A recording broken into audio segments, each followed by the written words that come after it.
Hello everyone, today we are going to look the cellular and the molecular hallmarks of cancer. तो इसमें इन्होंने बोला है कि इट अपीयर्स, ठीक है ना, जो कैंसर्स होते हैं, जो इंपॉर्टेंट लाइन्स है, मैं I am going to tell you. इधर इन्होंने बस सिंपली ऐसे इसको एक्सप्लेन किया है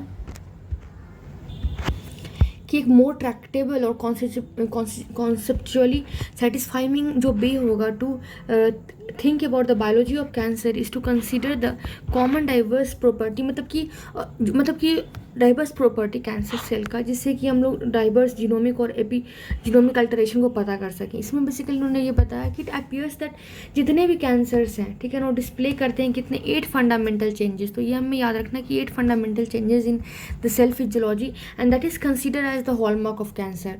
तो वही हम जो हॉलमार्क्स ऑफ कैंसर है, जो कि 8 फंडामेंटल चेंजेस, जो कि सारा का सारा कैंसर्स दिखाएगा ही दिखाएगा, that we are going to read, ठीक है ना। तो इसमें एक फर्स्ट क्या है, that is a self sufficiency in growth signal, ठीक है ना। इसका मतलब क्या होता है कि ट्यूमर के पास कैपेसिटी होता है कि to proliferate without external stimuli. उसे एक्सटर्नल स्टिमुलाई मिले या ना मिले, ट्यूमर ग्रोथ करेगा ही करेगा, ठीक है। यूजली ऐसे कॉन्सिक्वेंस ऑफ ऑन्कोजेनिक एक्टिवेशन, हाँ उसमें ऑन्कोजेनिक एक्टिवेशन हुआ था, क्योंकि म्यूटेशन हो गया, loss of function, gain of function, जिसके कारण भी ऑन्कोजेनिक एक्टिवेशन हो गया। उसके बाद self sufficient growth, tumour growth कर सकता है। उसके बाद सेकेंड है insensitivity to growth inhibitory signal, मतलब कि ग्रोथ इनहिबिटरी जो सिग्नल्स होते हैं उनके लिए इनसेंसिटिव है, ठीक है ना। मतलब कि tumour may not respond to the molecule that, जो कि इनिबिट करे प्रोलिफिकेशन ऑफ नॉर्मल सेल को। तो अगर मतलब इसका मतलब क्या कि नॉर्मल सेल मतलब ग्रो करते रहे, क्योंकि जो भी उसको इनिबिट करना चाहता है वो इनिबिट कर ही नहीं पाएगा, ठीक है। Usually because of inactivation of tumour suppressor gene. ऐसा क्यों हुआ?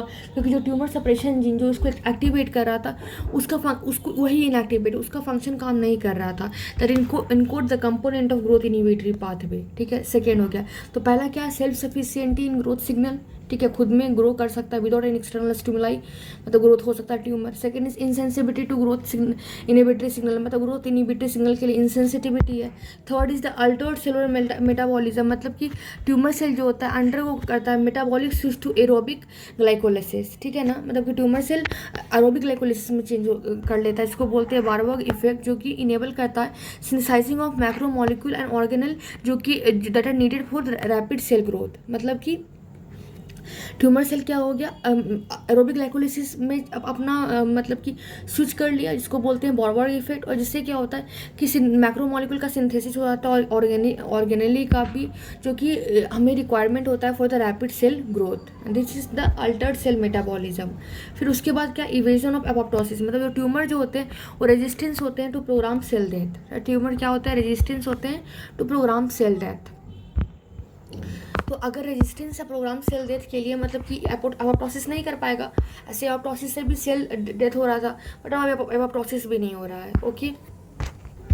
उसके बाद limitless replicative potential, that is immortality, मतलब कि जितना मन उतना वो ग्रो कर सकता है। मतलब ट्यूबर के पास अनरिस्ट्रिक्टेड प्रोलिफरेशन कैपेसिटी होता है, कि ऐसी एक स्टेम सेल लाइक प्रॉपर्टी जो कि परमिट करता है ट्यूमर सेल को to avoid cellular senescence and mitotic catastrophe, मतलब वो ग्रो करते ही जाएगा, उसको कोई रोकने वाला नहीं है। उसके बाद सस्टेन्ड एंजियोजेनेसिस, मतलब कि ट्यूमर सेल नॉर्मल सेल की तरह वो भी मतलब नहीं ग्रो कर पाएगा वैस्कुलर सप्लाई के बिना, ठीक है ना। तो to produce nutrient and oxygen based material, तो इसलिए जो ट्यूमर होते हैं वो एंजियोजेनेसिस को भी इंड्यूस करते हैं। उसके बाद ability to invade and metastasis, मतलब कि ट्यूमर सेल जो होते हैं उनके पास एबिलिटी होता है इन्वेड करने को और मेटास्टैसिस करने के लिए, मतलब कि ट्यूमर मेटास्टैसिस कर सकते हैं, ठीक है ना। और यही vast majority of cancer death और मतलब कि रिस्पॉन्सिबल होता है, ठीक है ना। और ये इनिशिएट होता है by the tissue environment, okay. And after that ability to evade the host immune response, ठीक है ना। मतलब कि जो ये हम लोग का इनेट और अडेप्टिव इम्यून सिस्टम है, जो कि रिकॉग्नाइज कर लेता है, उसको एलिमिनेट कर देता है और डिस्प्ले कर देता है, डिस्प्लेइंग एबनॉर्मल एंटीजन, एग्जांपल है म्यूटेंट ऑन्कोप्रोटीन। और जो कैंसर सेल एग्जिबिट करते हैं नंबर ऑफ अल्टरेशन, जो कि अलाउ करता है them to evade the host immune response, मतलब कि कैंसर सेल एग्जिबिट करते हैं नंबर ऑफ अल्टरेशन, जिससे कि जो कि उसको अलाउ करता है कि अपने होस्ट इम्यून से भाग सके और ग्रो करते ही जाए। उसके बाद इन्होंने लिखा है कि जो एक्विजिशन होता है जेनेटिक एंड जेनेटिक अल्टरेशन का, जो कि कंफर्म करता है दिस हॉलमार्क, ये may be accelerated by genomic instability and cancer promoting inflammation, ठीक है ना। तो कैसे एक्सेलरेट होता है, बाय द जीनोमिक इनस्टेबिलिटी और by the cancer promoting inflammation, okay. मतलब उससे बढ़ जाता है, accelerated by the genomic instability से, कैंसर प्रोमोटिंग इन्फ्लामेशन से। ये कंसीडर किया, they are considered enabling characteristic because वो प्रमोट करता है सेलुलर ट्रांसफॉर्मेशन को और सब्सिक्वेंट ट्यूमर का प्रोग्रेशन करवाता है। सेलुलर का ट्रांसफॉर्मेशन करेगा, ट्यूमर का प्रोग्रेशन करवाएगा। ठीक है, अब हम लोग आगे देखेंगे कि हर एक हॉलमार्क्स को और मतलब कि जो कैरेक्टरिस्टिक ऑफ मतलब कैंसर सेल डिस्कस करने जा रहे हैं। ठीक है ना, और उसमें हम लोग देखेंगे contributing gene and cellular pathway, the discussion of cancer patho, मतलब कि ठीक है ये देखने जा रहे हैं हम लोग। सबसे पहले हम देखेंगे self sufficiency in growth signal, मतलब कि खुद में खुद कैसे ग्रो कर जाते हैं, जो कि एक कैरेक्टरिस्टिक होता है ऑन्कोजीन का, that we are going to look. तो ऑन्कोजीन बेसिकली क्या होते हैं, म्यूटेंट जीन होते हैं जो कि काउज करते हैं एक्सेसिव सेल ग्रोथ, जिससे क्या मतलब क्या होता है, ऑन्कोजीन म्यूटेंट जीन है जो कि एक्सेसिव सेल ग्रोथ जिससे काउज करता है। एंड मतलब कि even in the absence of growth factor और अदर ग्रोथ प्रमोटिंग एक्सटर्नल, कोई भी ग्रोथ फैक्टर ना हो, ठीक है ना, कोई भी ग्रोथ प्रमोटिंग एक्सटर्नल क्यूज नहीं हो, उसे डिपेंड नहीं करना, उसे ग्रो करना ही करना है। ठीक है, ए मेजर डिस्कवरी इन कैंसर बास दैट की ऑन्को जो म्यूटेट हो और म्यूटेटेड और ओवर एक्सप्रेस्ड वर्जन ऑफ, मतलब जो नॉर्मल सेलुलर जीन है उसी का म्यूटेटेड पार्ट होता है या फिर ओवर एक्सप्रेस्ड वर्जन होता है नॉर्मल सेलुलर जीन का। ठीक है, और जिसको हम लोग विच आर कॉल्ड एज जिसको हम लोग प्रोटो ऑन्कोजीन बोलते हैं। ठीक है, ये म्यूटेशन जो होते हैं इंक्रीज कर देते हैं या फिर अल्टर कर देते हैं फंक्शन ऑफ ऑन्कोप्रोटीन। ठीक है, जो कि कॉन्सिक्वेंटली एक्टिव रहते हैं and resistance to control by external signal, मतलब और ये कंस्टिट्यूटली एक्टिव हो जाते हैं और कोई भी एक्सटर्नल सिग्नल से रेसिस्ट नहीं हो पाएंगे। और cell expressing oncoproteins are thus freed from normal check point, इसलिए इनके लिए कोई चेक पॉइंट नहीं है, कुछ भी नहीं है, ये जस्ट अपना प्रोलिफरेट करते ही रहेंगे। ठीक है, फिर उन्होंने बोला है कि हमको हमें इस समझने के लिए understanding nature of the nature and function of oncoprotein and their role in cancer, it is necessary to briefly describe how normal cell respond to growth factor. तो कैसे नॉर्मल सेल जो होते हैं ग्रोथ फैक्टर से मतलब काम करते, that we are going to look. This we are going to look that physiological growth factor induced signaling can be resolved into the following step। मतलब कि जो physiological growth factor है, ठीक है ना, इंड्यूसिंग सिग्नल्स है वो कैसे। तो सबसे पहले the binding of growth factor to इस स्पेसिफिक रिसेप्टर, मतलब फिजियोलॉजिकल ग्रोथ फैक्टर जो इंड्यूस सिग्नली है वो फॉलोइंग स्टेप में मतलब रिजॉल्व होता है कि जो binding of growth factor to the specific receptor, उसके बाद transient and limited activation of the growth factor receptor, मतलब कुछ देर के लिए और लिमिटेड एक्टिवेशन होता है ग्रोथ फैक्टर रिसेप्टर का, जो कि इंटर्न एक्टिवेट कर देते हैं कुछ साइटोप्लाज्मिक सिग्नल ट्रांसड्यूसिंग प्रोटीन्स का। उसके बाद transmission of transduced signal to the nucleus, मतलब न्यूक्लियस में सिग्नल ट्रांसमिट होते हैं कैसे, वह एडिशनल साइटोप्लाज्मिक इफेक्टर प्रोटीन, मतलब अलग साइटोप्लाज्मिक इफेक्टर प्रोटीन्स के through, and second messenger by a cascade of signal transduction, और सेकंड मैसेंजर से या फिर cascade of signal transduction molecule से। उसके बाद induction and activation of transcription factor and epigenetic alteration, जो कि इनिशिएट करते हैं और सस्टेन करते हैं डीएनए ट्रांसक्रिप्शन। उसके बाद इन्होंने लिखा expression of gene and encoded factor, जो कि प्रमोट करता है entry and progression of cell into the cell cycle, मतलब इस एक्सप्रेशन ऑफ जीन, ठीक है ना, और इनकोड करता है फैक्टर जो कि प्रमोट करता है एंट्री को और प्रोग्रेशन सेल को, progression of cell into the cell cycle, और अल्टीमेटली जिससे कि सेल डिवीजन होता है। इन पैरेलल में क्या होता है कि there change in the expression of other gene, जो कि सपोर्ट करता है सेल सर्वाइवल को और मेटाबॉलिक अल्टरेशन को, जो कि नीडेड होता है ऑप्टिमल ग्रोथ के लिए। तो this is the physiological factor. सबसे पहले क्या हो रहा है, there is binding of growth factor to the specific receptor, उसके बाद ट्रांजिएंट एंड लिमिटेड एक्टिवेशन होता है ग्रोथ फैक्टर रिसेप्टर का, जो कि इन टर्न एक्टिवेट कर देते हैं कुछ सेबल साइटोप्लाज्मिक सिग्नल ट्रांसड्यूसिंग प्रोटीन का। अब उसके बाद क्या होता है, ट्रांसमिशन होता है ट्रांसड्यूस्ड सिग्नल टू द न्यूक्लियस के पास, और भैया the additional cytoplasmic effector protein, मतलब कि एडिशनल साइटोप्लाज्मिक इफेक्टर प्रोटीन है उसके थ्रू, और सेकंड मैसेंजर के थ्रू, और by the cascade of signal transduction molecules के थ्रू। ठीक है, उसके बाद क्या होता है, induction and activation of transcription factor activate हो जाता है, और एपिजेनेटिक अल्टरेशन भी इंडक्शन होता है, एक्टिवेशन हो जाता है, जो कि इनिशिएट करता है और सस्टेन करता है डीएनए ट्रांसक्रिप्शन को। ठीक है, उसके बाद होता है expression of gene and encoded factor, जो कि प्रमोट करता है एंट्री और प्रोग्रेशन ऑफ सेल को इनटू द सेल साइकिल, और जिससे कि उसके बाद सेल डिवीजन होता है। और पैरेलली में क्या होता है, अगर there is change in expression of other gene, जो कि सपोर्ट करते हैं सेल सर्वाइवल को और मेटाबॉलिक अल्टरेशन को, जो कि नीडेड होता है ऑप्टिमल ग्रोथ के लिए।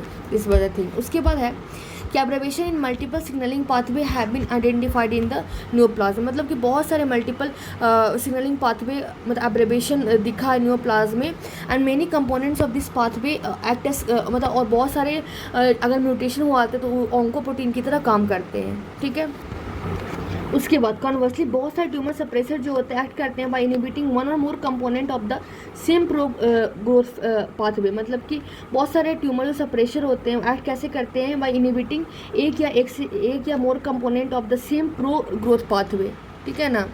And the major signalling pathway जो कि रेगुलेट करते हैं सेलुलर बिहेवियर को, ठीक है ना, इंड्यूसिंग इंक्लूडिंग जैसे receptor tyrosine kinase pathway, the G protein couple receptor pathway, JAK STAT pathway, VNT pathway, notch pathway, the hedgehog pathway, TGF beta pathway, NF-k beta pathway. मतलब इन्होंने क्या बोलना चाहा कि अगर एब्रेविएशन हुआ था मल्टीपल सिग्नल पाथवे में तो मतलब तो उससे इसमें न्यूप्लाज्म हो जाता है, ठीक है ना। और क्या होता है, बहुत सारे ऑन्कोप्रोटीन में बहुत सारे कंपोनेंट में म्यूटेशन हो जाता है। उसके बाद क्या होता है कि कर्मसली बहुत सारे ट्यूमर से प्रेशर एक्ट करते हैं, ठीक है ना, जो कि इनहिबिट करते हैं एक या मोर कंपोनेंट ऑफ मतलब सेम ग्रोथ पाथवे को। जैसे कि कौन कौन से मेजर सिग्नलिंग पाथवे था, तो उन्होंने फिर यहाँ पे इतने सारे सिग्नलिंग पाथवे यहाँ पे इन्होंने बताया है कि उसको इनहिबिट करते हैं, ठीक है। Now we are going to look the oncoprotein and the cell growth, ठीक है ना, ऑन्कोप्रोटीन और सेल ग्रोथ को। तो ऑन्कोप्रोटीन का मल्टीपल रोल होता है, बट वर्चुअली जितने भी ऑल इन कोड कंस्टिट्यूटिवली एक्टिव ऑन्कोप्रोटीन जो कि पार्टिसिपेट करते हैं सिग्नल ट्रांसडक्शन पाथवे में और जो कि ड्राइव करते हैं प्रोलिफरेशन ऑफ सेल। तो क्या बोल रहा है कि जो ऑन्कोजीन्स होते हैं उनके मल्टीपल रोल होते हैं, बट वर्चुअली क्या करते हैं जितने भी हैं सारे के सारे इनकोड करते हैं कॉन्स्टिट्यूटिवली एक्टिव ऑन्कोप्रोटीन जो कि पार्टिसिपेट करते हैं इन सिग्नलिंग पाथवे और जो कि ड्राइव करता है प्रोलिफरेशन ऑफ सेल में, ठीक है। इसलिए जो प्रोटो ऑन्कोजीन होते हैं जो कि normal regulated version of oncogene होते हैं, जो नॉर्मल रेगुलेटेड वर्जन ऑफ ऑन्कोप्रोटीन वो इनकोड करते हैं ग्रोथ फैक्टर को, ग्रोथ फैक्टर रिसेप्टर्स को, सिग्नल ट्रांसड्यूसर्स को, ट्रांसक्रिप्शन फैक्टर्स को, सेल साइकिल कंपोनेंट को। और इन मोस्ट इंस्टेंट जो करस्पॉन्डिंग जो ऑन्कोजीन होते हैं वो इनकोड करते हैं ऑन्कोप्रोटीन्स को जो कि सर्व करते हैं फंक्शन जो कि सिमिलर होते हैं normal counter part with the important difference कि they are usually constitutively active and thereby relieve cell of their normal dependency on the growth factor.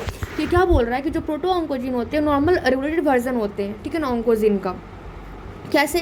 क्योंकि main encode the growth factor में encode the growth factor receptor, signal transducer, transcription factor, cell cycle component. और most instant में क्या होता है corresponding most instance में जो corresponding oncogenes होते हैं वो इनकोड करते हैं ऑन्कोप्रोटीन को जो सर्व करता है फंक्शन जो कि similar to the normal counter part होता है विद द इम्पॉर्टेंट डिफरेंस कि दे आर यूजली मतलब हमेशा एक्टिव होते हैं and thereby relieve cell of their normal dependency on the, इसीलिए मतलब कि रिलीव कर देते हैं सेल को कि ग्रोथ फैक्टर पर डिपेंडेंस नहीं है, ठीक है।